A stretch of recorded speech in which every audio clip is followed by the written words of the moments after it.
This is Talk Business and Politics with Roby Brock.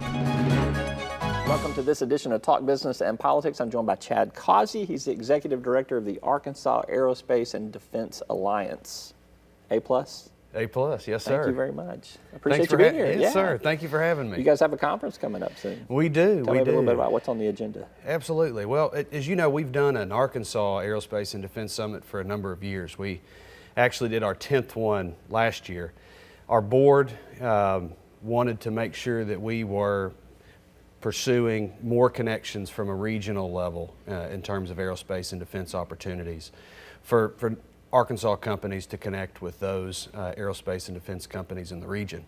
And so now we're going to be doing the Mid-America Aerospace and Defense Summit. And it will be where? It will be in Fort Smith at the Fort Smith Convention Center on April 23rd through 25th. Okay. We've got a great lineup coming, and we're looking forward to it. I'm excited about it. I think when everybody thinks of aerospace and defense, they think Camden. Sure. And they think aerospace, they think Dassault Falcon. Sure. There's a lot more to it than that in Arkansas. How Absolutely. big is the aerospace and defense industry in Arkansas? It's big, and in fact it's our number one export to the world is aerospace goods and services.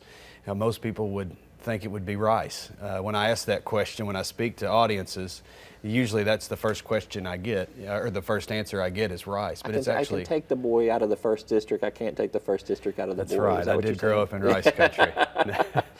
But it is a lot more than that. Roughly 10,000 jobs are aerospace and defense jobs here. 180 plus companies are aerospace and defense companies.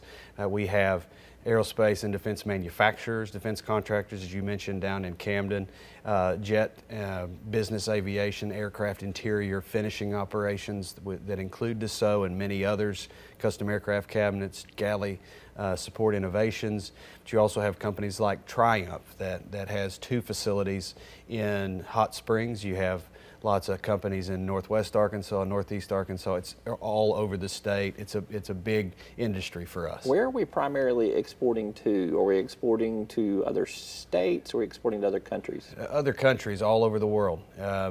Dassault Falcon Jet sells high-end business jets all over the globe. Do you have your $40-50 million private not jet? Yet, You're not yet. Working on it? I've got my piggy bank at home that I'm saving, and maybe in about 3,572 years I might be able to make the down payment. Good luck with that. I need it. I need it. What do you think? Where do you think the industry is heading? I mean, are we seeing an increase in employment? Are we seeing an increase in demand at this point in time for these products? 2019 is, to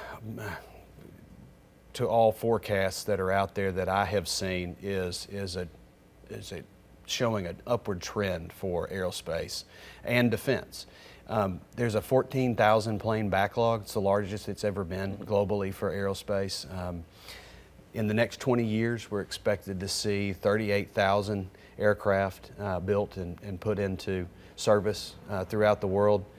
So the demand is there, and the challenges for the industry here in Arkansas and globally is going to be whether the suppliers for those OEMs can ramp up to meet that demand, and I think we can. And on the defense side, you have seen larger budgets, larger appropriations that have been coming out of Washington for defense spending.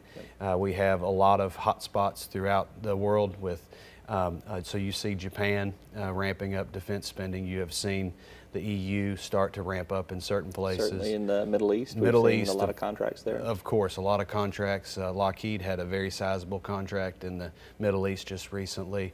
The Korean Peninsula is another area where that is creating more need for national security interests both here and abroad. So all signs and forecasts are pointing to growth in both aerospace and defense.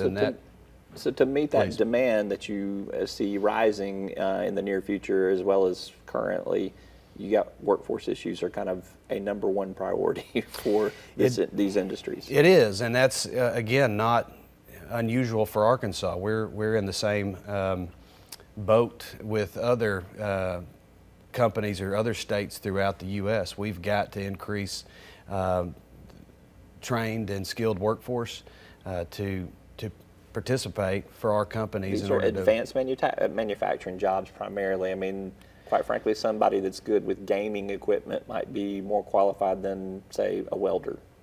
That's true. Yeah, advanced manufacturing. So we've got companies that are manufacturing widgets all over the state for that are creating various components for aircraft, for helicopters, for missiles down in Camden. So those manufacturers, the basic skill set is STEM. And so we've got to continue to focus heavily on STEM here in the state, which I think we've done. But that's also Can everywhere. we do more?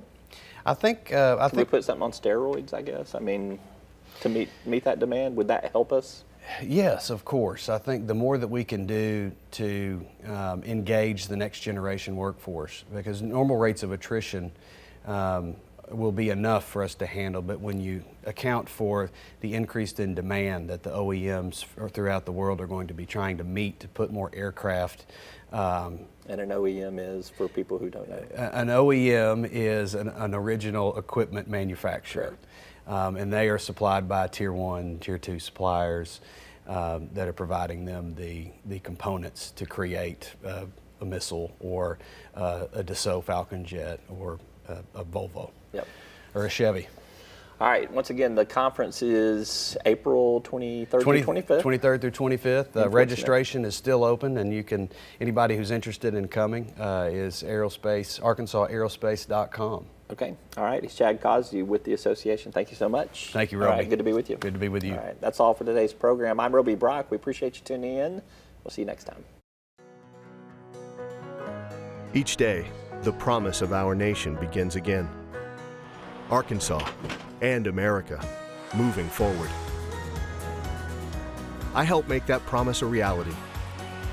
It's not for everyone, but people everywhere depend on us. Oh, I love you too, sweetie. Trucking delivers, or everything stops. And that's what drives me. I did. You'll find us at the end of a lot of long country roads, covering over 60% of the great state of Arkansas.